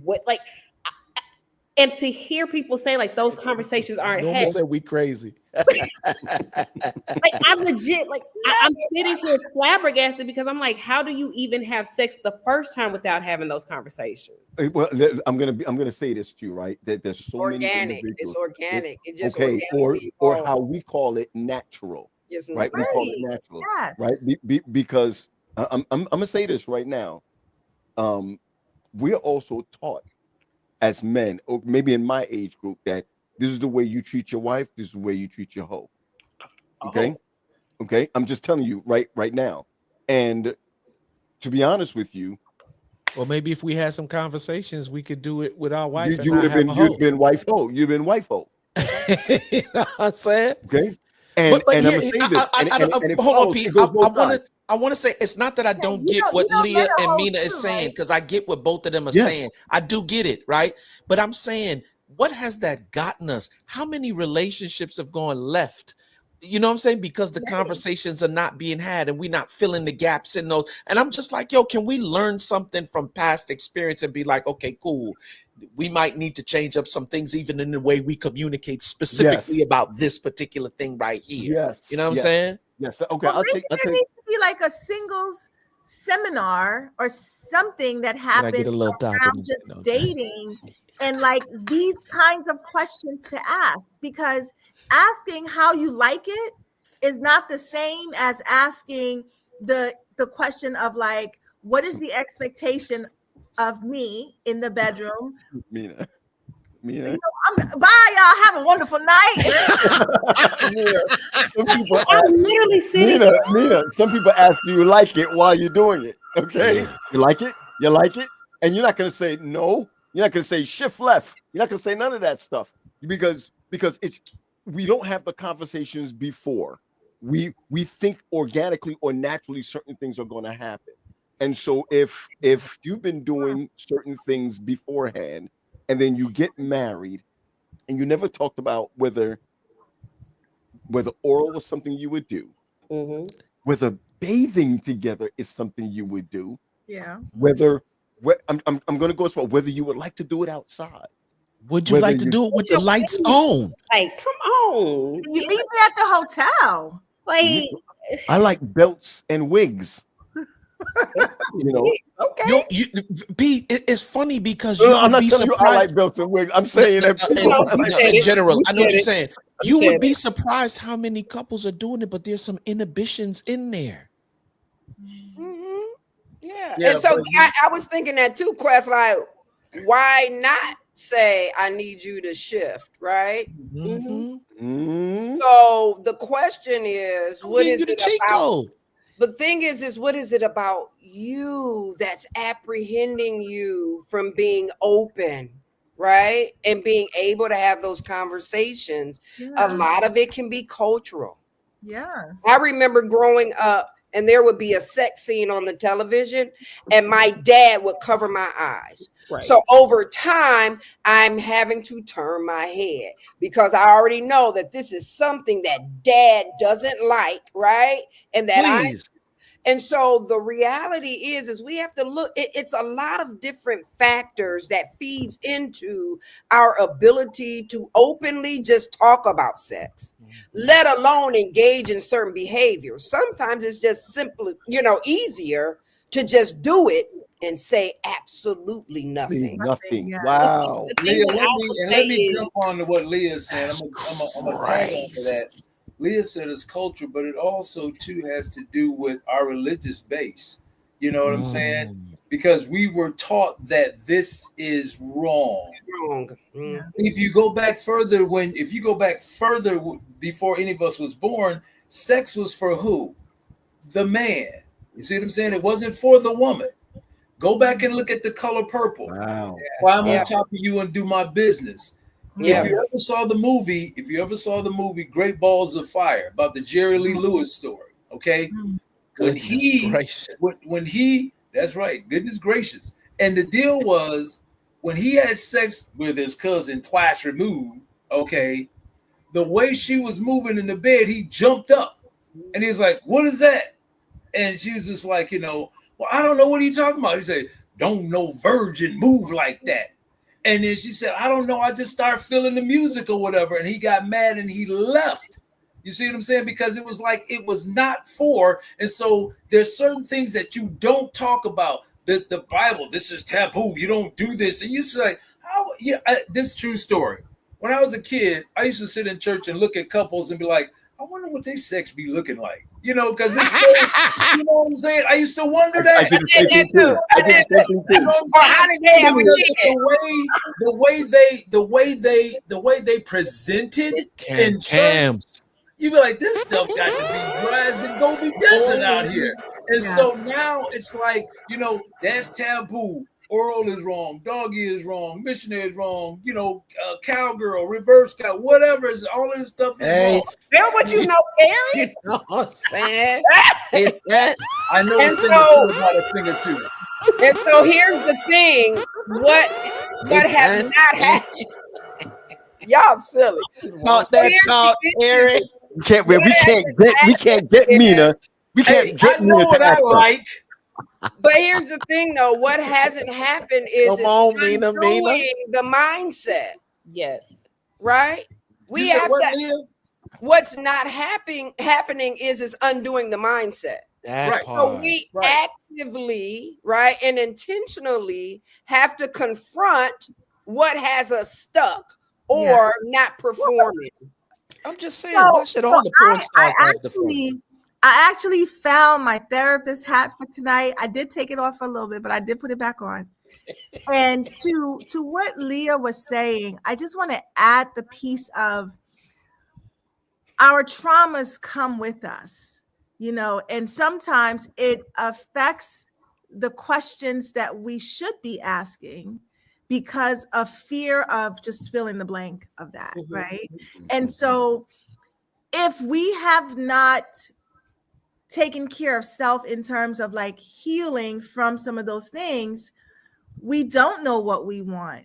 We will do what you're asking us to do because we don't want another abandonment. We don't want another rejection. And so, but then that only lasts for such a small window because then my very first thing was resentment shows up, right? And so I think that it's not maybe that some people don't want to have the conversations, but the fear of the answer may be why they don't have those conversations. If And that I makes think, sense. that makes perfect sense. And what I will say is like how I'm comfortable having the conversation with someone I'm interested in or Hey, dating. your little free booty. Just play. But it's because I have those conversations with my best friends. Like those conversations are not taboo in my friend circle. So to have the conversation with someone that I'm getting to know, we've matriculated to that point, it's easy for me to say so. Yes, 'Cause please. I'll bring it up like, man, me and my friend were talking the other day and we were talking about this, or that. What do you think about it? It doesn't have to be like, so what's your favorite position? How many times a week? Like, I'll send a reel the same way we send reels to each other. I'll send a reel to say, okay, what are your thoughts on this? Because he said his wife got to do X, Y, or Z. Is this what you believe? No? Okay, we can proceed with the next conversation. So I think because I have these fluid conversations outside of that relationship, if I'm 38. trying to befriend you, Yeah. it's easy for me to say, hey, so like, what do you like? But I think social media has taken conversation styles to a whole different level Whereas prior to social media, we didn't, in my era, there was nothing like that to help foster these conversations. And the friend groups that I grew up with in church and in Pathfinders and all those things, we were secretly doing the stuff. We were all doing it, and I think we knew we were Secretly. doing it. We were not having the conversations that we're doing it, because in multiple circles, I've heard the word hoe being described as someone who's doing it. Although we all were hoes because we was all doing the same things, but we were just so that, you know, if there was the one person in the group who was outwardly, and the way you were outwardly is you either got pregnant, and it was like, oh my goodness, you know. So like there was so much taboo back in the 80s and early 90s just around like what is appropriate and what isn't appropriate when it comes to exploring your sexuality. So now in our late 40s, 50s, we're still not talking about it. Like this conversation right here is so taboo because that generation is still not talking about it. Well, let me say this before you say something, we're suffering in silence in our marriages because of the things that some of us are lacking, because we don't have the time. We don't share it openly with our friends or circle group. So let me say this real quick, because we were talking about love earlier, right? What happens when you say, I love my spouse, I love my partner? Then there's something that you're talking about sexually that they don't want to do. And you hear these all famous words. If you love me, you would. If you love me, then you wouldn't ask me that. So now, what do we do? If you love me, you would. Well, if you love me, you wouldn't ask me to do that. Now, how do you get past that? So can I before that, because I wanted to piggyback off of what Leah said. I've told you guys, and if you didn't know, I was not raised Adventist, right? I grew up in a church where I will never forget when the first girl in our church got pregnant. Our pastor said to the whole congregation, do not treat her any differently. She is still one of us. We love her. And he said, the only reason why some of you don't have your daughter in the same position is because she's on birth control. I remember my pastor affirming her as a who was pregnant, and my pastor would say, why would you want a man to beat it up? Like, this is what he would tell us in small groups. He was like, you want a man to love you. You want a man, like, and this is the conversation. And y'all have seen how my mama gets on here and talks. So these conversations for me were just part of, we want you to have a healthy vision of yourself sexually, not necessarily but you yourself. These are natural feelings. These are natural thoughts. So I think sometimes, like Leah said, culturally, we are doing a disservice to a lot of people when we make sex a taboo subject prior to marriage. And then in marriage is something that you're supposed to embrace and love and fellowship when we've never had a conversation about it. I think a lot of girls got pregnant. I think a lot of girls got pregnant in our era because it was taboo. Nobody talked about it. You see what I'm saying? And so they didn't know, the boys didn't know, the girls didn't know. And so they're out there experimenting. And this is what happens when you don't talk about it. I don't think putting condoms in the student center or wherever the case may be is encouraging sex. I don't think that. I think it's encouraging, hey, you're going to do it anyway. So we just want you to be protected because we can't stop you from doing it. I think they should get them out at, what is that thing they call AY? I grew up at MV. MV. I didn't know nothing about MV. She don't know nothing about MV. It is missionary volunteer. Where should they give about that? No, I'm sorry, missionary. MV was more of a giant. No, MV was. It's a new Terry, I need you to tell me. I need you to tell me where they should give condoms out at. Where they should give it out. Hey, you was doing it in the basement. Where do they need to give it out at? Where you need to be able to give it out? But that's just like at Oakwood, girls will get kicked out for being pregnant. Do you know that is not how all Adventist institutions run? I was shocked when I found out that only at Oakwood, if you get pregnant, you are kicked out of school. You go to another to one of our sister institutions that isn't an Asian. No, they put you out at Andrews. They don't put you out at everywhere. Southwestern. I'm still stuck on Terry said they should give him out of AY. They do not put you out of Southwestern if you got Because pregnant. we know once y'all leave here tonight, what y'all gonna go do. What are you doing, And Paul? for those of you down there in the basement, this is He's creating a condom. Boy, that's your plan. what is that? What do you do? That's Magnum. What's that? That's a 3XL. XXXL. No, that's a full body condom. Put it on your head, Paul. Put it on your head. I mean, even to be a senior pastor, even to be a senior pastor. I don't know about y'all, but I look forward to this every Monday night. Even to be a senior pastor, how do you, as a pastor, say to your congregation? And I want you to think about this. Yeah. If we say protect yourself, then they're saying that I'm saying to go do it. Yeah. Yes. When we know in the day and age we're living in, they're doing it. Yes. So you might as well protect yourself. Doing it well. Okay, now Bam, bam, bam, bam.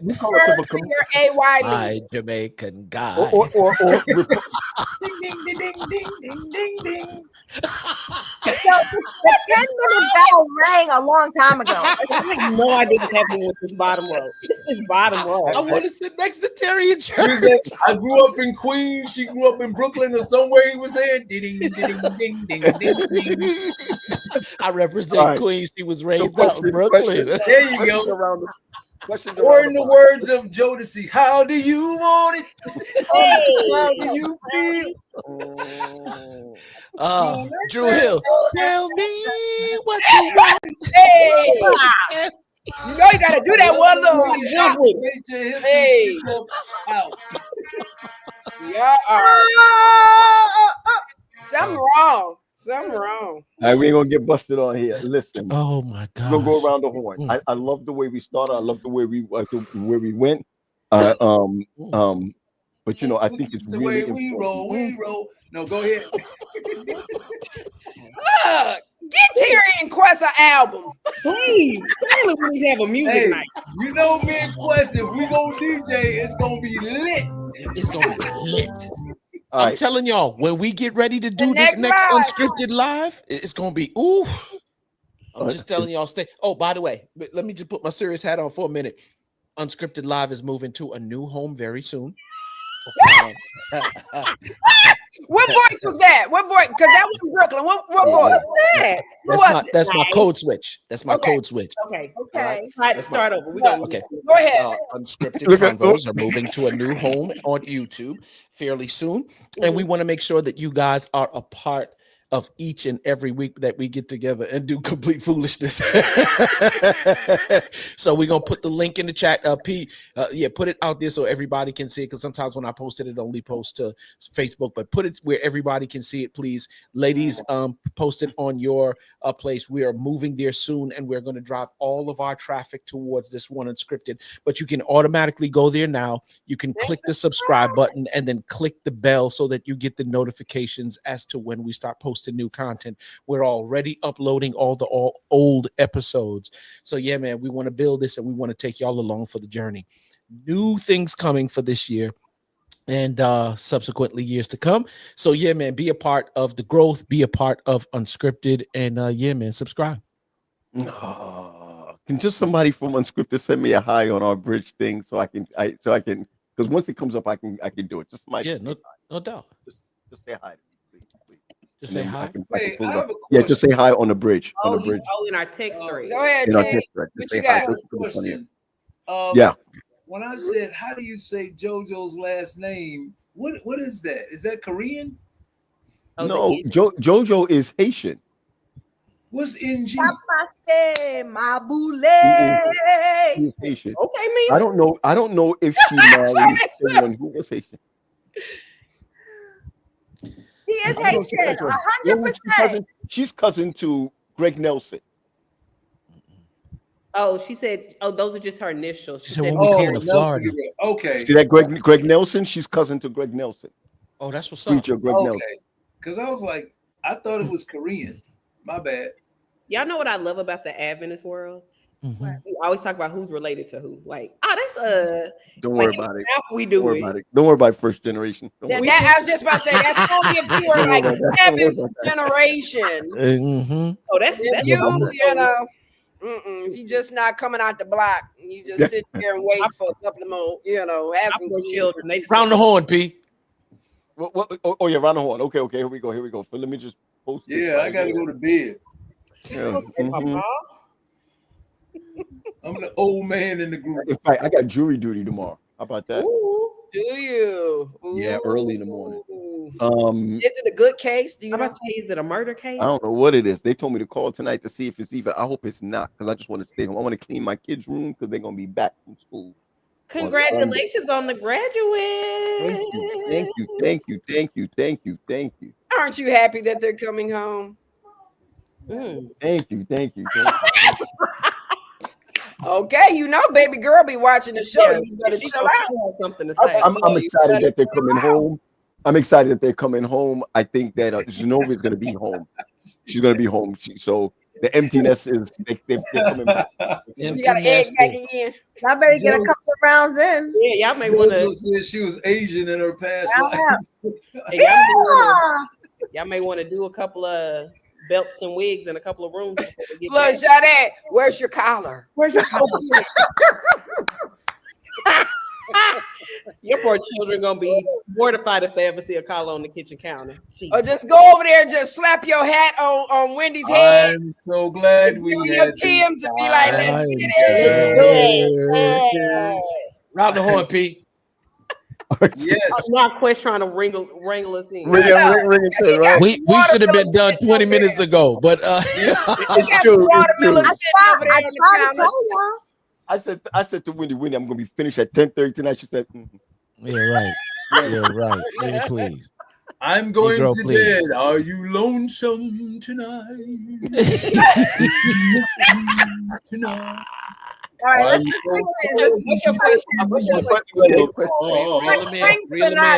Reel him in, Right. P. I'm going to start with Leah tonight. Leah, if there's anything that you can do, that you would, any advice you would give to a couple that has lost their sexual savor in marriage, what answer would you give them? Get out of the house, go to a new environment, and see if you can reconnect in that space. I like that. I think that's what Mina was talking about before, about the couples that were going to a hotel and things of that nature. Well, it's just, the house brings all of life, right? Like your everyday. And so it carries that in the atmosphere. Get out of that. How about the woods in the backyard? If that's what they like, I ain't trying to be. Look, I need got you, air conditioning, all that good stuff, but no, I got you. real. Get out of the everyday environment. Yeah, I like that. Get out of the house, move away from everyday environment, and see where it takes you. I love it. We'll see you in the green room. Bye. Mina? Yes. So I would share. Hold on. Sorry, go ahead. I want Mina last. With me. So what I will say, this is what I would say to anybody that's dating. Okay, I love that. Thank you. That's especially if you're dating and you've had sex before. What my prayer is that I will invite God into the bedroom because he's never been invited there before. Sex outside of marriage has not been a place where I felt comfortable being my most vulnerable and transparent self. If I'm going to be honest, I don't know what you mean by that. What do you mean by invite him to? What do you mean by invite him to the bedroom? I was in Patman's church this Sabbath. I'm not playing Amazing Grace while I'm. No. But so break it down a little bit. I think we forget that sex really and truly is a form of worship, right? That is when two people are coming together to, in my mind, thank God for the opportunity to do this, right? Okay. And so for me, I can say anytime I've had sex previously, I've always felt like I was gonna hear the trumpet sounding, right? And I was like, I don't even have time to ask for forgiveness. I'm On the going, downstroke. yeah, like, bum, bum, bum, bum, I'm going to hell. So in this season of There's life, no water in hell either. like There's no what you'll like, start that. You say there's no water in hell. no ice, no nothing, No, right? no, nothing. No, nothing. Lemonade, nothing. Just fervent heat. So now I pray that God blesses my marital bed, and that it is a place where he gets glory from the two of us connecting in that way. I like So, that. but I have to practice that now and ask God to show me what is intimacy with him first, right? Because I think a lot of times we try to build relationships with other people when we haven't worked on our relationship with him first. I love it. And so that is what I would say to anybody who is single, and dating. Okay, I just want to before I let you out, let me just bring back Leah on this. If you could see that Pastor Graves, he is the pastor at Mount Pisgah Church in Florida, South Florida. Also, if Dr. Vivia Hay, met her a couple of times before, she's also there. That would be a wonderful opportunity. If we went to, I'm just saying, if we went there to do our next gig.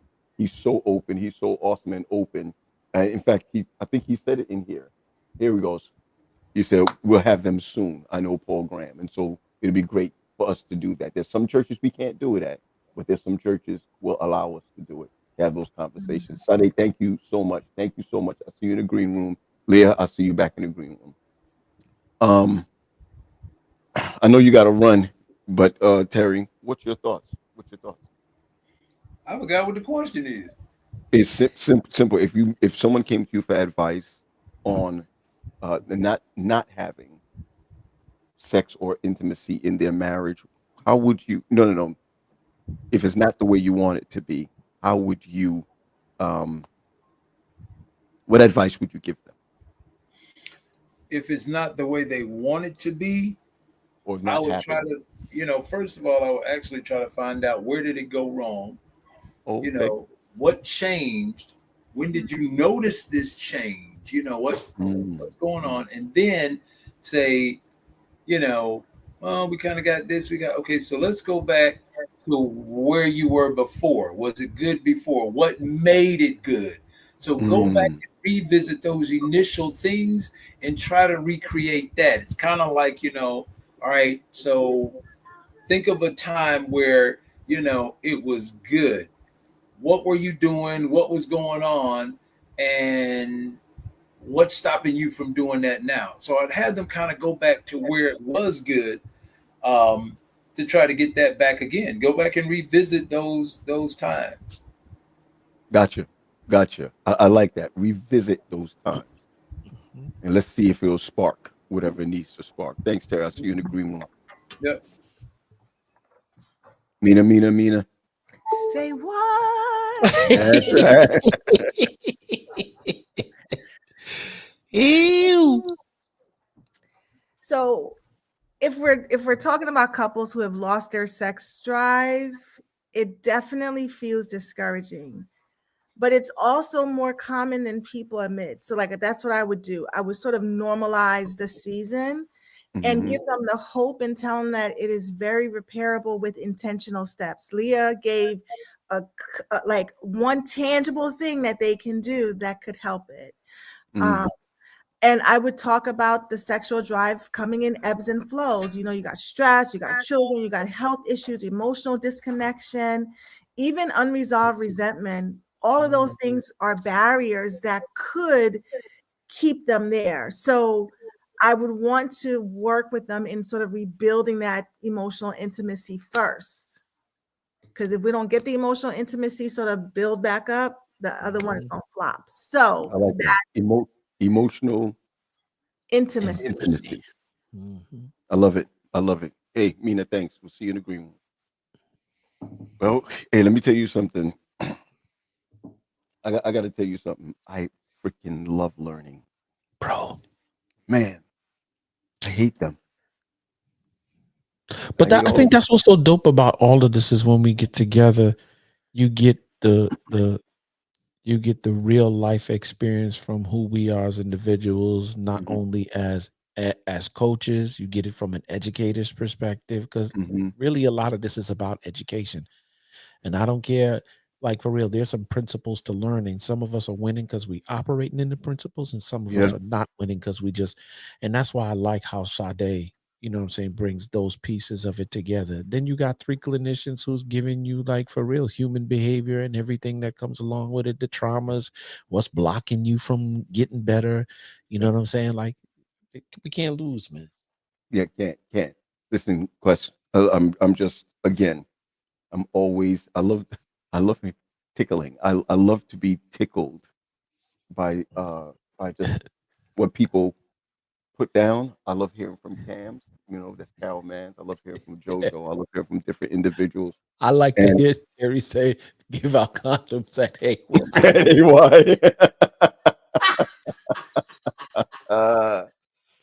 Yeah, I ain't getting in no trouble today. In light of that, man, we'll remember again. Just give them the other the YouTube. Tell them about the YouTube again, and then So once again, y'all, we are soon moving to a our new home at YouTube. And the reason why we did that is because we have a number of places that we broadcast to, but we want to get our viewership up. We want to get our followers up, our subscriptions up, and we want to have this one central location that everybody can go to and watch the unscripted week after week, right? And so with your help, and we're asking you to come along with the ride for us, just click the link that P is going to put up.